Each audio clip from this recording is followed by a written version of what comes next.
वसमत येथे दिनांक 8 डिसेंबर 2024 रोजी वार रविवार सकाळी 10:30 वाजता मयूर मंगल कार्यालय कारखाना रोड वसमत येथे महाविकास आघाडीचे 92 वसमत विधानसभा राष्ट्रवादी काँग्रेस पक्ष शरदचंद्र पवार गटातील उमेदवार जयप्रकाश दांडेवकर साहेब यांच्या वतीने कार्यकर्त्यासाठी आभार मेळाव्याचे आयोजन करण्यात आले होते।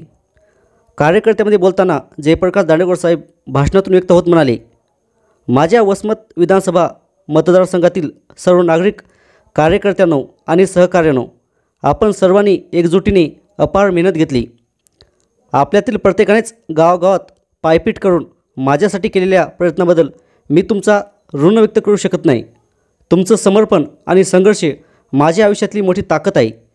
या लढ्यातून आपली एकजूट आणि नातं अधिक मजबूत झालं आहे। राजकारणात हार जीत ही क्षणभंगुर असते, परंतु समाजसेवा हीच आपली खरी ओळख आहे आणि ती अखंड चालू राहील। महाविकास आघाडीतील पक्षांचा विश्वासाबद्दल व जनतेने दाखवलेले प्रेम आणि तुमचे समर्पण हेच माझं बलस्थान आहे। मी तुमच्या प्रत्येक सुखादुःखात सदैव सोबत असेल। तुमचं भविष्य उज्ज्वल करण्यासाठी मी नेहमी झटत राहील।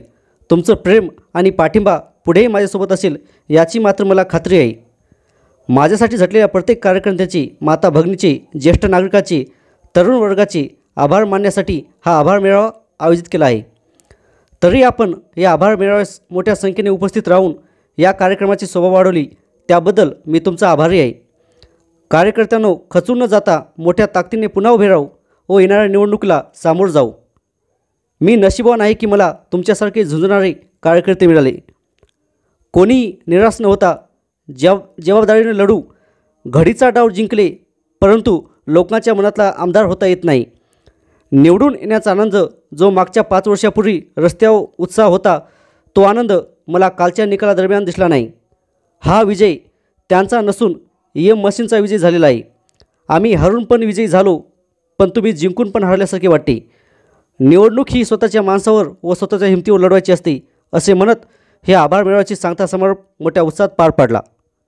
समृद्धी मराठी न्यूजसाठी वसमतवरून सुमेध मस्के।